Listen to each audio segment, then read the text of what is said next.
നമസ്കാരം. ഭാരതീയ സംസ്കാരത്തിൽ തുളസിക്ക് ഒരു പ്രത്യേക സ്ഥാനമുണ്ട്. ഇത് വെറുമൊരു ചെടിയല്ല, മറിച്ച് ദൈവികതയുടെയും ആരോഗ്യത്തിന്റെയും പ്രതീകമാണ്. മിക്കവാറും എല്ലാ വീടുകളിലും തുളസി കാണാം. ഇതിന്റെ ഇലകൾക്ക് സുഗന്ധവുമുണ്ട്, ഒപ്പം നിരവധി ഔഷധ ഗുണങ്ങളുമുണ്ട്. തുളസിയുടെ ആരോഗ്യപരമായ ഗുണങ്ങൾ എങ്ങനെ ഉപയോഗിക്കണം, എന്തൊക്കെ ശ്രദ്ധിക്കണം എന്ന് നോക്കാം. തുളസിയിൽ ധാരാളം ആന്റി ഓക്സിഡന്റുകൾ അടങ്ങിയിട്ടുണ്ട്.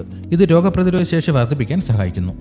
തുളസി ഒരു മികച്ച കഫക്കെട്ടിനുള്ള ഒറ്റമൂലിയാണ്. ഇതിന് തൊണ്ടയിലെ അസ്വസ്ഥതകൾ കുറയ്ക്കാനും ശ്വാസകോശത്തിലെ കഫം ഇളക്കി കളയാനും കഴിയും.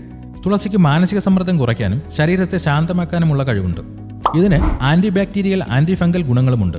ഇത് ചർമ്മത്തിന്റെ അണുബാധകളെ തടയാനും ചർമ്മം തിളങ്ങാനും സഹായിക്കും. തുളസി ദഹനത്തെ മെച്ചപ്പെടുത്താനും ഗ്യാസ്, അസിഡിറ്റി തുടങ്ങിയ പ്രശ്നങ്ങൾക്ക് ആശ്വാസം നൽകാനും സഹായിക്കും. തുളസി രക്തസമ്മർദ്ദം നിയന്ത്രിക്കാനും കൊളസ്ട്രോൾ കുറയ്ക്കാനും സഹായിക്കുന്നതിലൂടെ ഹൃദയാരോഗ്യം മെച്ചപ്പെടുത്താൻ സഹായിക്കും. തുളസി ചായ ഏറ്റവും സാധാരണയായി ഉപയോഗിക്കുന്ന രീതിയാണിത്. 5-6 തുളസി ഇലകൾ കഴുകി 1 കപ്പ് വെള്ളത്തിൽ തിളപ്പിച്ച് അല്പം തേൻ ചേർത്ത് കുടിക്കുന്നത് ജലദോഷത്തിനും ചുമയ്ക്കും നല്ലതാണ്. രാവിലെ വെറും വയറ്റിൽ 2-3 തുളസി ഇലകൾ ചവച്ചരച്ച് കഴിക്കുന്നത് ആരോഗ്യത്തിന് വളരെ നല്ലതാണെന്ന് പറയപ്പെടുന്നു. തുളസി ഇലകൾ അരച്ച് തേനോ അല്ലെങ്കിൽ മറ്റ് ചേരുവകളോ ചേർത്ത് മുഖത്ത് പുരട്ടുന്നത് ചർമ്മത്തിന് തിളക്കം നൽകും.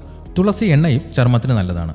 തിളച്ച വെള്ളത്തിൽ തുളസി ഇലകളിട്ട് ആവി പിടിക്കുന്നത് ശ്വാസകോശ സംബന്ധമായ ബുദ്ധിമുട്ടുകൾക്ക് ആശ്വാസം നൽകും. അമിതമായി തുളസി ഉപയോഗിക്കുന്നത് ചിലരിൽ ദഹന പ്രശ്നങ്ങൾക്ക് കാരണമായേക്കാം. ചെറിയ കുട്ടികൾക്ക് തുളസി കൊടുക്കുമ്പോൾ അളവ് ശ്രദ്ധിക്കുക. ചില ആളുകൾക്ക് തുളസി അമിതമായി കഴിക്കുന്നത് അസിഡിറ്റിക്ക് കാരണമായേക്കാം. വെറും വയറ്റിൽ അമിതമായി തുളസി കഴിക്കുന്നത് ഒഴിവാക്കുക. ഇതുപോലെയുള്ള ഹെൽത്ത് ടിപ്സിനായി ഈ ചാനൽ ഇപ്പോൾ തന്നെ സബ്സ്ക്രൈബ് ചെയ്യുക.